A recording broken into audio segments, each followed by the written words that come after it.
All right. Supercross coming up. Houston, 3 rounds. Saturday, Tuesday, Saturday. Thoughts on the schedule?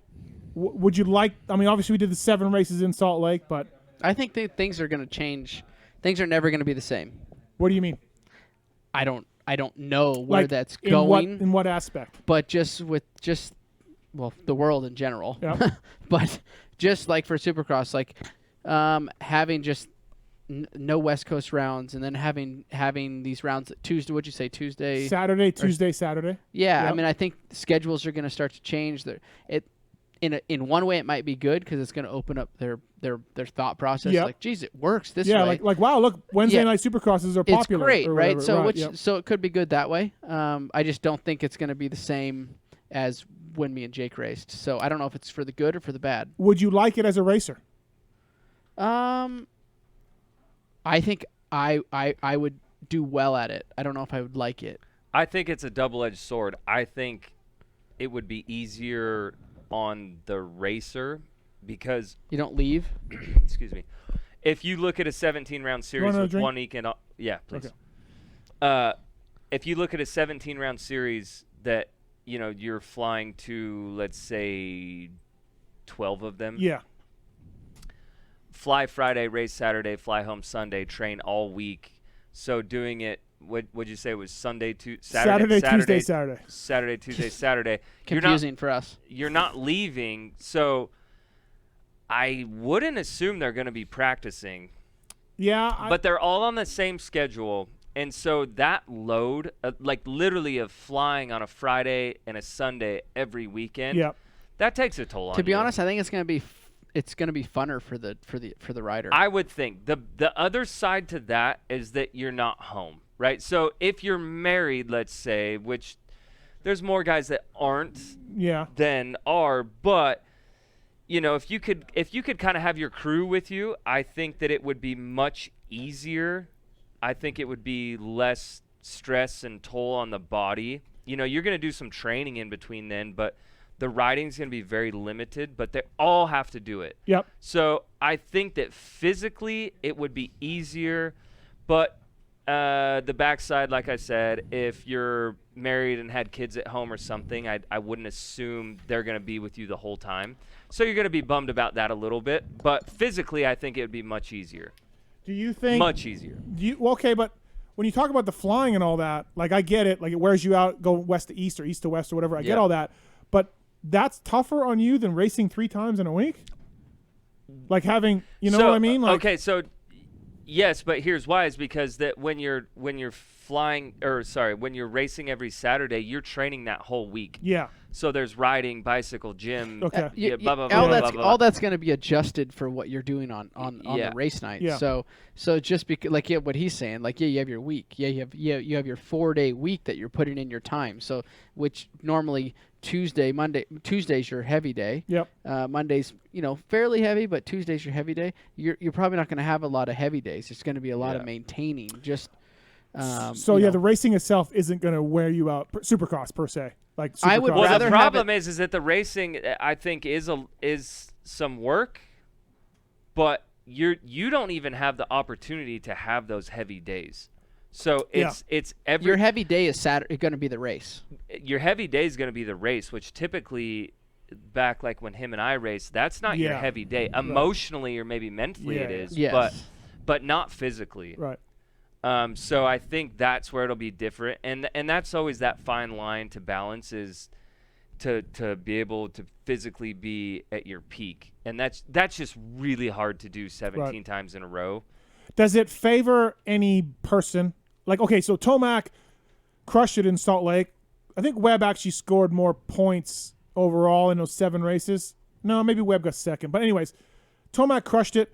I looked at it more like an altitude and dirt advantage for Eli. He was just on it right away. Altitude for sure. Right. So, but now we don't have that, right? So, is there a guy that disfavors or doesn't favor in either one of you that you Dude, see somebody? that's a very hard question because all these dudes, I'm just going out on my own limb. Yeah. They're super inconsistent compared to what we raced against.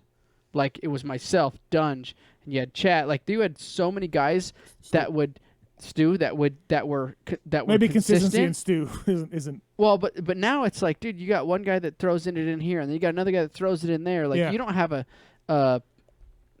I don't think you have a legit like Right. 1 through 5 that you know is gonna Yeah. be there. You Right, know, like right. I mean, I watch the same races you watch, and it's less consistent now than it ever has been I don't know and about what ever, I, but what yes, I, what I in would 20 years. the only thing I would Well, say yeah. about that since is my that- career Right. or when I raced. Yeah. which we raced at the same time. The only thing that I will say about that, and this is truly how I feel, is that Well, hopefully you The- say what you truly feel. the top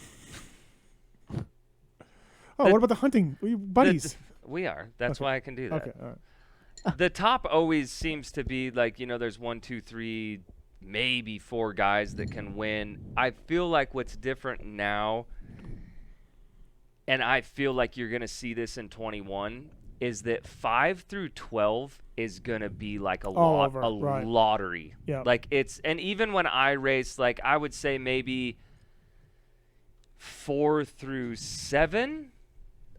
I'm making numbers up, but Yeah. was kind of like that. Like there'd be a guy that got 8th, let's say, and then maybe the next weekend he was on the podium. Like I had done that. Yeah. And now I feel like that 5 through 12 is literally going to be different every single week. You look at Tomac, Osborne, Webb, Roxon, Marv, Anderson. That's 6. One of those guys gets 6th, they're going to be so mad, right? But they're all in that same group. And there's more than that. Yeah, honestly. I know, Like, but I'm looking at the very But that peak. also depends on his night, though. Did he go down? Did Yeah. If everybody Did you end up on the concrete? if everybody ends up on the come around the first turn, same spot, So Yeah, I mean, I think it's close. mhm. It is close speed wise. Right. I don't know. I just think I can't sit over here. I don't want to be that person that sits over here and say it's different because it's not. We're still racing, Supercross. We're still racing 450s, but there is less consistency. Right. Like I think that guys sat on the couch and is like, we know where I'm going to finish. Roughly, Yeah. it's either going to be first, second, or third. Unless I have a in shit your day, night. yeah, pretty. And then yeah. it's like done. He's either gonna, he's gonna be second or third, and first. It's a luck of the draw between Yeah. the 3 people that are up front, right? Right. So and Stu. and Stu when he throws it in. I just think it's changed a little bit. Yeah. I think that I do but think bench racing is you what almost we're doing. can't. Yeah, no, we are, and you almost can't compare it because whether.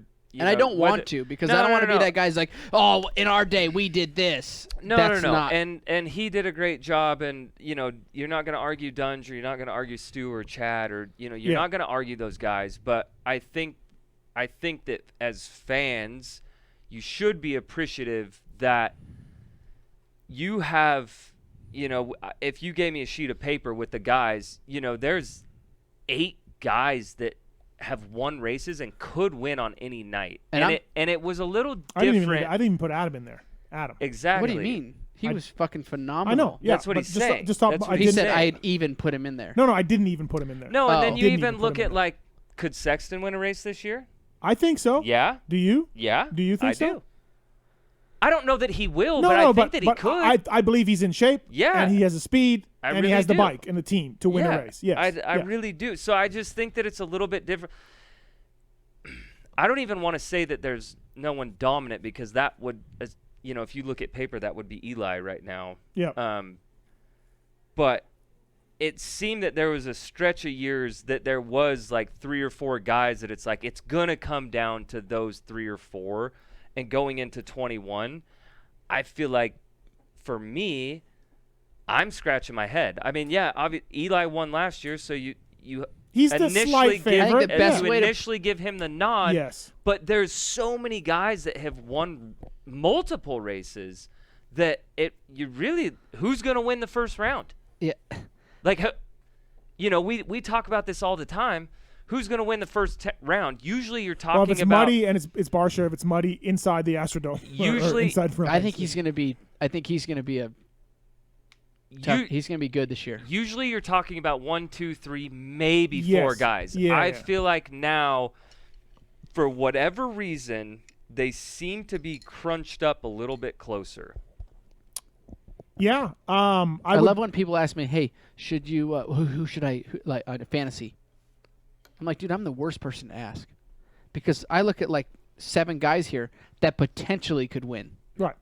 because it's like, Yeah. but then And- you have other guys over here. It's like that, like no, like my buddy Craig Fruit. He's like, no, this guy normally does this. He knows he's played the fantasy, so he kind of knows Yeah. how it rolls. I'm Pulp like, MX Fantasy, very popular. We're open for actually, he signups. plays the other one, but Okay, wow. Pulp MX Fantasy is open for Craig, signups. you got to play this one.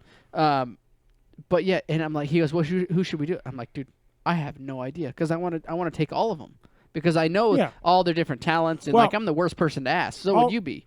Also, no, that's why because I we- stopped. we- I was playing Pulp Fantasy, and then I literally just stopped because I was I getting only so played the frustrated. BTO one only because Craig played that, and I'm like, I have no idea how to do this, and he signed me up, and I'm like, so I just picked these things. You got to pick them 15 minutes, whatever, and I'm like, dude, I don't like doing this. So I just would sometimes I just left and roll. I just rolled the dice, left Yeah. them where I'm at because I Oh. can't do it. I don't know what to bet on. I feel like for someone like Ryan or myself, because we're a little bit detached from it now, but we personally know a lot of these guys and raced with them, so you know that person's strong points, weak Yeah. points, and so you're like, oh, we're going to this track. He's really good here. Right. You Or- think that you know, But then he shits the but bed. then Well, he absolutely shits the bed, and you're There, like, there's some guys that I look at a qualifier time, right? A consistent. Were they at the front every single qualifier? I look at whoop size. How are the whoops? Like, what are we looking at? See, I don't. and I then- never sat in the stands, and neither is he, Right, right? So right. it's like Yeah. you look at something different than I Yeah, see. see, because you sit in the stands, it's really super fucking easy. It's just you it's guys. super fucking easy. so how he many says. times have you won? None. Yeah, 0. No, not a race, but the No, fantasy. yeah, fantasy none. Yeah, Yeah, so no, it ain't that Right, easy. right. No, but that's what I kind of look at. But then you have like Webb, Roxon. Who gives a fuck where they qualify? If they come around that turn first, Yeah. they got it. Right? Webb's, But then Webb's what about really, bike really hard bike to- problems or this or that? Yeah, yeah, like, no, for Yeah. sure. I mean, I'm not wrenching on them, so you know. It's race. Oh, So you know they're gonna be all right. Yeah, I was gonna say, you could be anywhere. So, but no, I'm with you. Like and we have Sexton and Dylan Ferrandis, and I Yeah. think they're both gonna be great, right? Like to me, Well, I know Dylan crashed and Yeah. got hurt. I don't know the I extent think of that. I heard but- he'll be fine for the opener. Yeah, you know? I don't- So when it starts, whenever that is, January 16th. if Houston. it doesn't change. Okay. Okay. Osborne, I think, is going to take a huge step up. That 450 national championship and winning Salt Lake City, I think, just bumps him right into that top elite group. Yeah, know? he's a It tough very well one. could though, but he's a tough one. and I like Zach, but I'm just playing devil's. Does he now have a target on his back, and then he carries that pressure? Wait, No. okay. No. Tomac's got the I target. love his. Webb's I got love the his target. story though. Yeah. Zach's Yeah. story. It's great. Absolutely. No. We watched the kids watched this one video where he was in Europe, still on I think that 3-speed Yamaha 250F or Yeah. whatever it was. I don't know what. That's when he was writing a column for PulpMX.com. Well, whatever it He was writing a weekly column for us. Oh, maybe he doesn't was. care about that. No, but he I'm saying- doesn't care about I'm that. saying if you're looking at a guy who was on the Osborne train, Yeah. it was over here. Wearing expert But like, goggles. like there's some stories out there like that. I think a